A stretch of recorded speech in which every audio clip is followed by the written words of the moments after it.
আগামীকাল ১৬ ডিসেম্বর মহান বিজয় দিবস।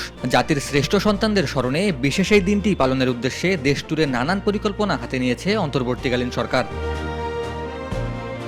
বিজয় দিবসকে সামনে রেখে সাভারে জাতীয় স্মৃতিসৌধ ধুয়ে মুছে পরিষ্কার পরিচ্ছন্ন ও রং তুলির আঁচড়ে সাজিয়ে তোলার পাশাপাশি ফুল দিয়ে সাজানো হচ্ছে। যথাযোগ্য মর্যাদায় দিবসটি পালন করার লক্ষ্যে ১৩ থেকে ১৫ ডিসেম্বর পর্যন্ত সাভারের জাতীয় স্মৃতিসৌধ এলাকায় সাধারণের প্রবেশ নিষেধাজ্ঞা আরোপ করা হয়েছে।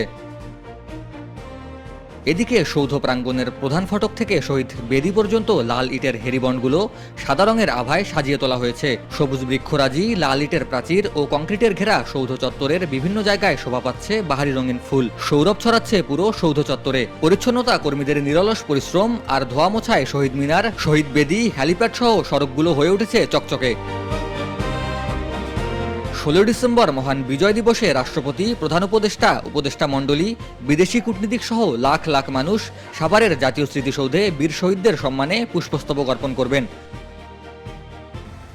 মহান বিজয় দিবস উপলক্ষে মহামান্য রাষ্ট্রপতি, মাননীয় প্রধান উপদেষ্টা, মাননীয় উপদেষ্টা মণ্ডলী সহ লক্ষ লক্ষ জনতা সাভার জাতীয় স্মৃতিসৌধে শ্রদ্ধা নিবেদন করবে।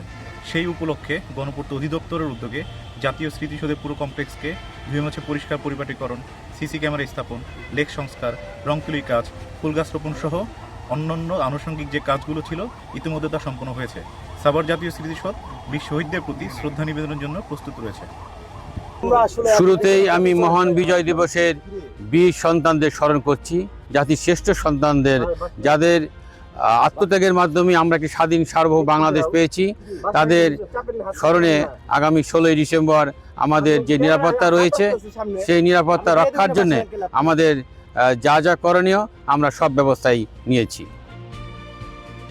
যাদের আত্মত্যাগের মাধ্যমে আমরা একটি স্বাধীন সার্বভৌম বাংলাদেশ পেয়েছি, তাদের স্মরণে আগামী ১৬ ডিসেম্বরের নিরাপত্তা নিশ্চিতে ৪ স্তরের নিরাপত্তা ব্যবস্থা গ্রহণ করেছে আইনশৃঙ্খলা বাহিনী। জাতি আগামীকাল বীর শহীদদের শ্রদ্ধার সাথে স্মরণ করবে।